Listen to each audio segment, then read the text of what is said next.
Halo teman-teman, assalamualaikum warahmatullahi wabarakatuh. Kembali lagi di channel Keluarga NA bersama saya Nur Aziz, dan di samping saya sekarang sudah ada teman saya yang juga seorang fotografer, yaitu Mas Vea. Namanya panjangnya? Sebenarnya tuh Fiska Erik Aditya. Oh, Fiska Erik. FEA-nya. Oh, Fiska Erik Aditya.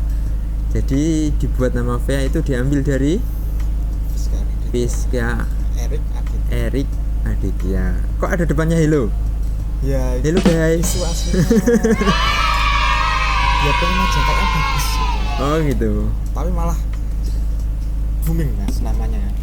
Namanya Hello Vea itu malah cocok kayak bawa hoki. Oh, mudah diinget. Mudah diinget. Terus ya delalah lah gitu. Itu nggak sengaja aslinya. Nggak sengaja berarti buat nama Hello Vea itu nggak sengaja. Maksudnya pertama Vea Fotografia. Vea Fotografia pertama. Terus ganti jadi Hello Vea. Oh, oke, jadi Hello Vea.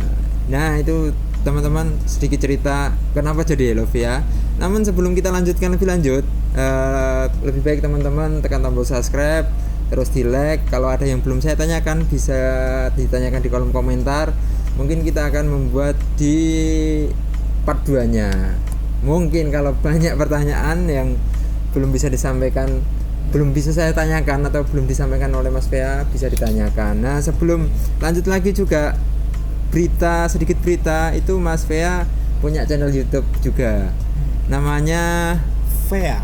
Iya, FEA aja. Ini kayak diganti si John Shinchan ya kan. Mau balik ya. Kemarin tuh masih mau bikin konten apa itu Mas, masih ada yang desain, ada yang tentang fotografi. Terus saya lihat progresnya, ternyata yang lebih banyak komen itu yang fotografi. Makanya sekarang tak ganti nama saya aja. Vea. Terus tak isi konten foto. Oke, lebih lengkapnya bisa lihat di deskripsi. Instagramnya juga ada. Hello Vea Official kalau Official. Oh, Hello Vea Official. Terus studionya juga ada Hello Vea STD. Hello Vea Studio, Hello Vea STD. STD tuh? Iya, Hello Vea STD. Itu teman-teman bisa kepoin karya dari Mas Fiska Erik Aditya. Oke, lanjut. Oke.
Pertanyaan pertama, deng.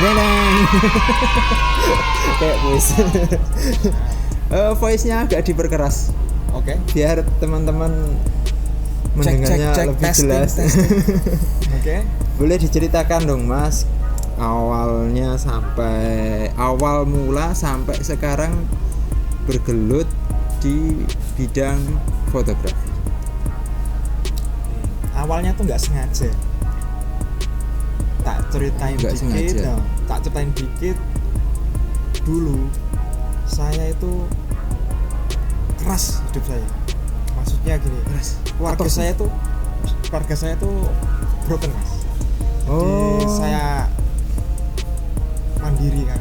Habis itu kan mandiri, terus saya kerja jadi tukang cuci mobil, motor pernah saya. Pernah jadi tukang cuci mobil, cuci motor pernah. Iya. Terus kerja di di mebel kayak gitu, geraji. Oh, geraji pernah. Terus di PLTU juga pernah. Di PLTU ya pernah. Terus di luar kota juga pernah. Merantau ya pernah. pernah mas. Merantau berapa tahun merantau? Nggak sampai tahun 6 bulan aja. Oh, 6 bulan aja. Ya terus saya kerja di counter. Heeh. Kebetulan teman saya itu teman nongkrong itu ada yang bikin counter. Heeh. Ya saya nggak bisa nyebutin namanya, cuman orang itu sedikit banyak berjasa buat saya. Oh gitu. Jadi di counter itu dia dapat undian hadiah. Hadiahnya itu kamera Canon 100D. Dapat hadiah Canon 100D. Ya, dari undian tri kalau nggak salah. Oh, kartu tri deh, perdana tri ya. 100D. Heeh.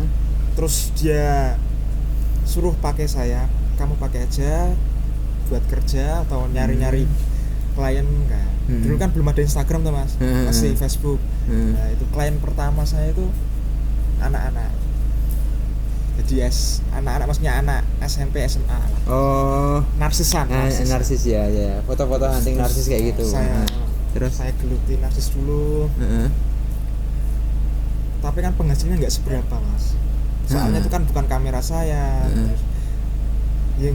Terus yang edit saya, tapi penghasilannya tuh nggak seberapa. Dipotong-potong pokoknya. Terus potong saya sewa lepas. kamera. Akhirnya saya lepas, saya nggak motret. Pas di counter itu ketemu orang namanya Mas Cahyo. Kalau ini saya sebutin soalnya dia sangat berjasa. Yang paling berjasa dalam hidup saya tuh Mas Cahyo. Dulu saya tuh hancur banget. Intinya saya tuh nakal mas saya. Nakal? Ini bekasnya nakal kayak tato. Terus saya dulu pemabuk. Nah, terus ketemu Mas Cahyo. Jadi hidupnya jenengan dulu memang benar-benar los mas. Oh. Sekarang enggak, soalnya ya udah kena sakit. Sampai sakit badan. Saya minum sampai sakit, saya rokok sampai paru-paru saya sakit, terus pokoknya mentok. Terus lagi Mas saya itu selama ketemu sama Mas saya itu dia ternyata ngajarin saya mas desain logo. Pertama kali ngontes logo itu diajarin dia. Sampai 8 bulan saya belajar dari dia. Jadi saya nonton aja mas, terus saya pinjam laptopnya kakak. Setiap jam setengah 10 malam saya pakai buat desain sama belajar sama dia. Jam 6 pagi saya pulang, saya balikin ke kakak, soalnya kakak buat kerja. Itu hampir tiap hari kayak gitu mas. Terus pertama kali saya menang kontes dapat 8 juta. Pertama kali menang kontes langsung dapat 8 juta. Kontes $540 saat itu. Terus dapat 8 juta. Saya mau beli kamera, tapi ibu saya nggak boleh. Yang kayaknya beli laptop dulu lah buat kerja daripada pinjam. Akhirnya buat beli laptop second mas. Sampai sekarang tak simpen. Saya emang sayang sama laptop itu. Laptop murah, udah tua, tapi saya pakai terus. Itu habis saya beli laptop terus menang terus mas, sampai puluhan juta. Puluhan juta. Kontes logo itu ya? Iya. Jadi dia kan ngecer tuh mas, ada yang $200, ada yang 500, ada yang 300. Tergantung kontesnya juga, iya kan? Nah, itu sampai puluhan juta. Terus sampai di mana di kontes itu stuck mas. Jadi ada posisi di mana di sana itu banyak rival yang hebat-hebat. Jadi susah, sudah nggak bisa menang lagi. Jadi menangnya itu sangil. Angil. Terus saya putuskan untuk ganti state. Nggak langsung sih ngilangin, cuman saya kayaknya harus punya kerjaan lain. Oh gitu. Terus saya beli kamera. Tapi ngomong-ngomong tadi selama ikut kontes itu berapa tahun itu? Kontes sekitar 1 tahun 2 tahun mas. Itu udah banyak saya dapat dari situ. Ada ratusan juta ya dapat dari situ. Ya nggak sampai 200 tapi 100 lebih lah. Lumayan lah mas hasilnya. Hasilnya lumayan. Cuman ya itu. Terus kok sampai kepikiran ninggal ke desain? Sulit, semakin sulit, aturannya semakin sulit. Terus rivalnya semakin sulit. Di sana itu kayak keras mas persaingannya. Kayak beda sedikit kan, kayak saya punya desain logo kayak gini, terus ada rival yang lain tuh hampir mirip punya saya. saya laporkan itu masih lolos ya, soalnya ada bedanya dikit. Tapi konsepnya padahal dari saya. Susahnya itu, walaupun kita sudah konsep tapi orang lain ikut, kita sudah rating tertinggi, dia ikut, cuman dibedain dikit aja, ikut rating tinggi. Nanti tiba-tiba yang menang dia. Yang dia. Padahal konsep pertama kita yang dua. Nah itu nggak enaknya itu. Jadi 4 hari qualifying round, 4 hari kita mikir konsep. Yes. Terus kita masuk final round selama 2 hari. Terus baru pemilihan pemenang. Pas pemilihan pemenang ada. Soalnya gimana ya mas? Itu kan bahasa Inggris ya. Rival kita juga kan nggak semua orang Indonesia. Iya. Hampir seluruh dunia. Nah, tetap kita tuh kalah dalam komunikasi. Karena itu dia minta Skype. Jadi ya benar. Nah, langsung tatap muka, ngobrol langsung. Nah, itu. Saya itu kurangnya di situ. Jadi untuk menjelaskannya agak lebih susah. Gitu. Terus lanjut lagi. Terus habis setelah ninggalin itu terus saya ambil kamera pertama saya itu 550D Canon. 550D Canon. Tapi saya pakai buat private. Pertama private terus baru ganti Fujifilm XM1 itu belum wedding ya. Terus ganti XM1 saya diajak wedding pertama kali. Ya sama vendor Jepara ya. Orangnya udah terkenal lah, vendor Jepara.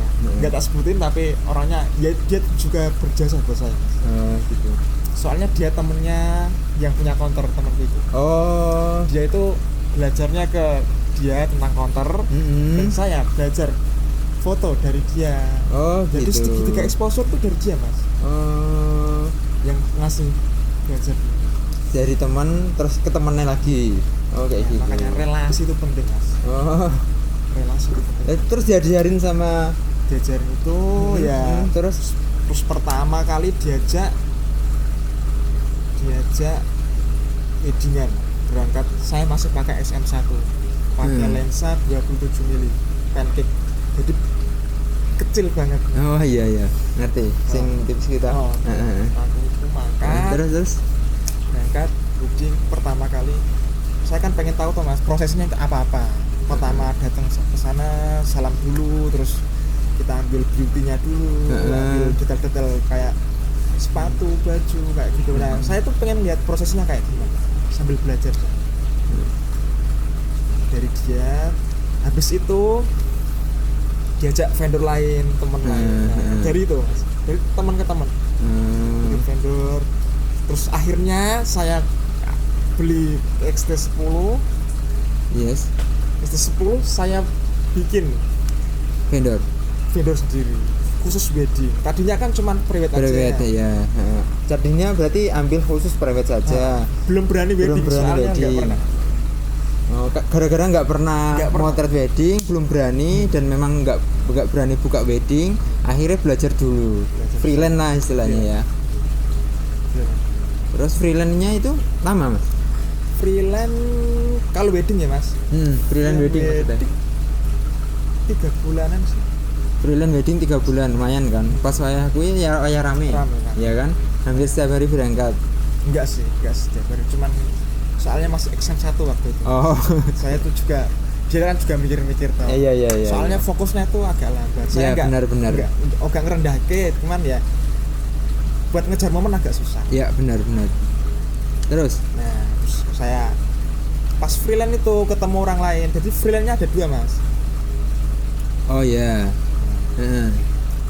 Itu juga orang berjasa, 3 orang yang berjasa tadi.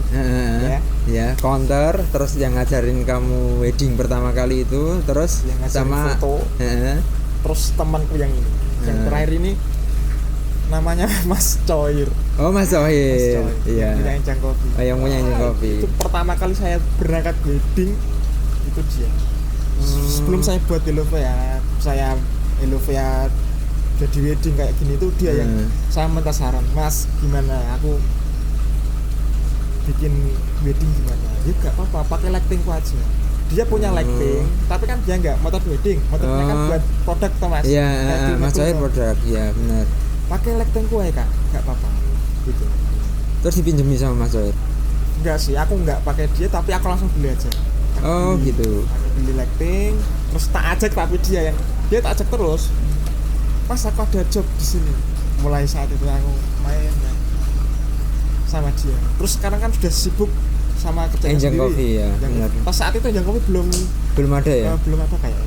Masih kan. Soalnya kan belum nikah kayak pas sebelum. Katanya masih di VB itu loh. Oh. Kerjanya. Iya, VB kayu. Kayak bukanya gitu, buka stand pakai iya, VB. pas di dekat gedung wanita. Pokoknya itu. Ya. Angkringan lah istilahnya. Terus itu kan masih banyak free-nya. Kita aja. Nah, itu terus saya berangkat terus pertama kali saya kan buat portofolio Mas. Jadi alhamdulillah saya udah punya portofolio wedding beberapa, sampai akhirnya saya ketemu klien pertama saya yang membuat saya bisa sampai saat ini. Klien pertama saya itu pertama saya di gedung Mas. Jadi saya pikir saya gini, saya baru punya brand baru. Terus brand baru. Langsung dapat portofolio saya baru di weddingnya itu baru di rumah-rumah yang di desa lah istilahnya. Gitu. Terus ini kesempatan saya foto di gedung harus saya buat sebagus mungkin. Biasanya saya bawa satu freelance aja Mas. Itu saya bawa 2 freelance. Saya nggak melulu harus untung uangnya ya Mas ya. Maksudnya saat itu loh ya. Karena awal-awal mulai ya. Saya memburu portofolio saat itu. Jadi pertama saya di gedung haji tak buat sebagus mungkin. Habis itu terus foto-foto itu tak edit, tak buat di press list. Kalau ada yang nanya kan kecil lihat, oh Mas ini sudah foto di gedung. Pengalaman foto di gedung. Nanti kan dia agak percaya gitu. Lebih percaya lah. Lebih percaya lagi. Karena portofolio juga. Mulai dari saat itu terus naik sampai sekarang. Jadi begitu. Kita harus bisa memanfaatkan momen. Kalau saya seandainya nggak manfaatin pas pertama kali itu dapat job itu mungkin gagal. Ya nggak gagal. Ya gagal tapi kurang gitu aja. Ya. Gitu aja terus. Berarti benar-benar naiknya itu pas dapat job pertama langsung di gedung itu ya? Pas jadi gedung itu terus habis itu memang langsung dapat. Kerasa banget bedanya kerasa. Wah. Terus sampai akhirnya merambah buat studio ya. Kalau studio sih aslinya dari dulu tuh pengen Mas. Cuman belum ada tempat. Kayak aku sendiri kan nggak punya rumah Mas. Jadi di rumah aku nggak punya. Jadi saya di rumah istri. Di rumah mertua ya? Saya tinggal di rumah mertua. Terus saya kan tanya dulu, gimana kalau saya buat studio di sini? Minta izin dulu. Kalau boleh, sudah dapat ACC, ternyata boleh ya baru saya. Jadi nggak semudah itu saya buat studio. Modalnya banyak, saya nggak punya lokasi. Modal dari nol tuh banyak Mas. Kalau di situ kan kok gimana ya Mas? Kayak takdir ya Mas. Jadi di rumah mertua saya tuh ada ruangan kosong Mas, yang saya pakai buat studio. Yang sekarang itu kan? Itu ruangan kosong 6x5 meter. Nggak dipakai ruangan itu. Bener-bener nggak dipakai, nggak dirawat sama sekali ya? Saya nikah terus dikasih plaster. Iya. Keramik, di lepo, terus? Nah tinggal saya yang nerusin, tak kasih termit, tak bikin catnya buat backgroundnya udah.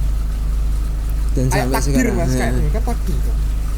Jadi kayak nggak kayak di setting tapi nggak settingan, iya kan? Tuhan, Tuhan. Istimewa. Jadi memang memanfaatkan ruang yang awalnya benar-benar nggak dibuat apa-apa, dan terus dibangunlah studio itu, terus akhirnya bisa berdiri sampai sekarang. Jadi benar-benar dari kehidupan yang keras menurut Mas ya, keras dalam artian keras saya nggak tahu Mas Fea itu kerasnya seperti apa. Ya udahlah, itu masa lalunya Mas Fea, mau kerasnya seperti apa, yang itu menjadikan pelajaran hidup dari Mas Fea itu sendiri. Nah kayak gitu. Nah kalau pengalaman ini loh, pengalaman motet ini Mas. Pengalaman motet itu kan menurut Mas Fea yang paling berkesan, dalam artian dapat klien yang gimana, atau contohnya kayak gitu loh. Yang paling berkesan. Yang paling berkesan terus apa ya, Mas Fia aku seneng banget loh. Ya, Berkesan di gedung kan itu. seneng ya di gedung itu Soalnya itu Mas, motretnya itu sampai 4:30 sore. Biasanya jam 2 kan sampai jam 2 Pak. Bandnya juga ditambah waktunya. Masnya minta overtime. Waktunya tuh lama Mas, capek banget. Bener capek, tapi saya seneng. Soalnya saya dapat portofolio bagus. Itu berarti datang pagi di rumah, terus akad di rumah, Jadi make up dulu di rumah. Jarak dari gedung ke rumah itu jauh Mas. Ada berapa kilo ya? 2-3 kilo. Dari sana kita ambil make up dulu. Terus habis itu berangkat ke gedung. Akadnya di gedung. Nah, saya tuh lihat dekornya itu langsung suka, wah dekornya kayak gini saya suka. Yes. Jadi dekornya saya udah suka. Mas Andri Dekor. Mas Andri Dekor. Oh ya. Itu bagus banget. Soalnya saya kan belum pernah motor di gedung sih. Dan pertama kalinya dapat di gedung juga. Akadnya di gedung kok. Nggak tahu ya, mungkin buat kayak vendor-vendor yang udah besar-besar itu anggapnya biasa. Tapi kalau buat saya itu besar banget. Iya. Apalagi saya, Mas. Sangat bersyukur Mas itu Mas. Kok aku nggak percaya. Masa sih aku mau kerja sini? Kayak takdir juga berarti ya. Kayak nggak percaya Mas. Soalnya dalam target kita itu mungkin pikirannya belum nyampe ke situ kali ya. Belum sampai kan. Baru Mas. Kan baru ya. Motor baru 3 bulanan kok Mas. Baru habis freelance terus saya buat sama Mas Toir itu 3 bulanan. Habis 3 bulan terus dapat di gedung gua. Woi. Istimewa. Itu kayak mantap. Ya, emang takdir. Hoki ya mungkin. Ya mungkin. Setiap orang kan punya hoki masing-masing. Ya, tetap pasti punya hoki sendiri. Nah, selain yang mengesankan, pasti Mas Fia kan punya pengalaman dibalik dari mengesankan. Nah, pasti ada kan? Boleh diceritakan? Kalau apa ya? Yang tidak mengesankan paling apa ya? Dikit-dikit aja sih. Paling kalau di lokasi kadang ada pas foto resepsi kayak kan nggak ada WO-nya ya Mas. Kita kan motornya di desa. Oh iya. Gitu. Nggak ada WO-nya. Kadang ada yang ditata itu agak marah kayak aku bujuku neng kene kok nak pindah-pindah kono. Maksudnya saya mau samain sini berapa kayak gitu. Tapi kan dia sudah sama istrinya nggak mau. Ya, cewek-cewek semua, cowok-cowok semua. Kadang kan ada yang nggak mau dipisah. Oh iya. Mas dimarahin. Ya cuma didengerin aja, itu buat pelajaran. Oh kayak gitu, buat pengalaman juga. Tapi saya nambah pintar, nambah kita berbuat baik lagi, bisa ngomong yang baik-baik lagi. Mungkin biasanya kan kalau habis digituin kan ngomong kasar, tapi kita bisa ngontrol. Wih. Itu aja sih. Kalau komplain kayak hasilnya gimana belum pernah. Alhamdulillah sampai sekarang insya Allah nggak ada komplain, puas semua insya Allah. Alhamdulillah nggak ada komplain. Kalau ada pun itu pasti buat pelajaran juga tuh. Biasanya kan kayak ada yang cetakannya gimana atau filenya hilang atau gimana gitu kan. Alhamdulillah belum dan jangan kalau bisa jangan sampai file hilang itu jangan sampai. Ya harus hati-hati lah. Kita itu dipercaya kan. Jadi kita yang merekam, mengabadikan. Yes. Momen-momen seumur hidupnya sekali. Harus sebaik mungkin. Benar? Betul. Terus ngomong-ngomong kamera sekarang pakai yang sekarang? Sekarang sudah upgrade ke XT2. XT2. Tadinya mau full frame tapi nggak laku dijual. Aku tetap pakai XT2. Udah dapat banyak, maksudnya bawa rezeki banyak XT2 ya. Oke, alhamdulillah. Nah, yang mau tahu tentang XT2 lebih lengkap bisa ke channelnya ya Mas Fia. Nanti saya liatin review kameranya ada. Review lensa. Lensa. Cuman kalau saya itu lebih ke pengalaman pemakaian ya Mas. Bukan teknis isinya itu apa. Oh, Ya kan gitu. tak kasih settingan lah, tak kasih settingannya gimana. Cuman lebih ke pengalaman. Ya. Oke, para fotografer yang baru belajar nih, buat yang baru belajar boleh silakan ngintip settingannya Helovia, silakan. Kalau cocok silakan. Nah, subscribe aja situ, terus kalau nggak paham tanyakan, komen langsung. Komen langsung aja. Komen langsung aja nggak apa-apa. ST2. Nah, untuk kedepannya mau upgrade nggak?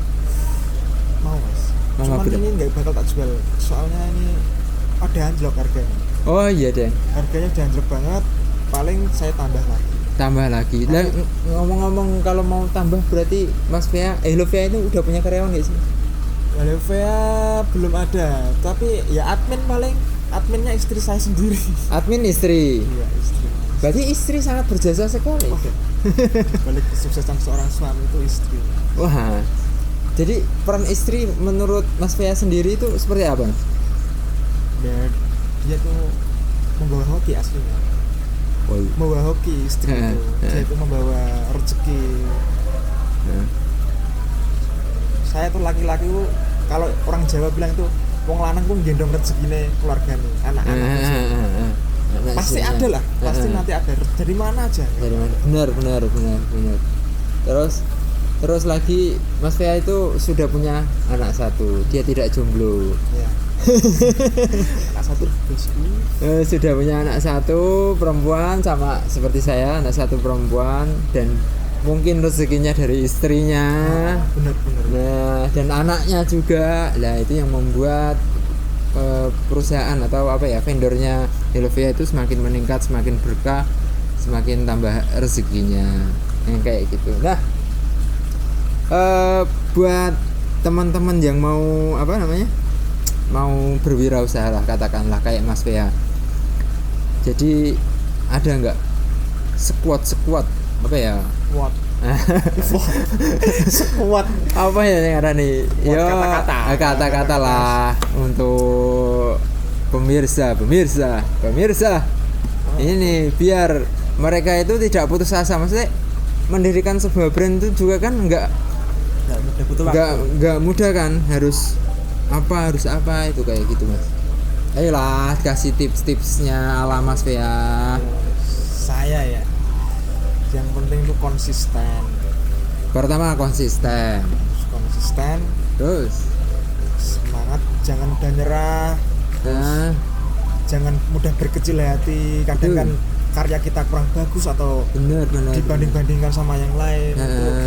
Nggak usah berkecil hati. Kita kan berkarya karena kita suka. Yes. Justru kayak saya motret, saya kerja di wedding kan karena saya suka motret. Ya, Makanya, hobi yang menghasilkan uang.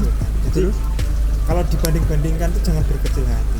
Benar. Bagus dia nggak apa-apa, bagus dia. Kita kan nggak, niatnya kan nggak bagus-bagusan. Kita cuma pengen bikin brand, terus kita perkenalkan ke orang lain. Ya. Kalau mereka suka, alhamdulillah.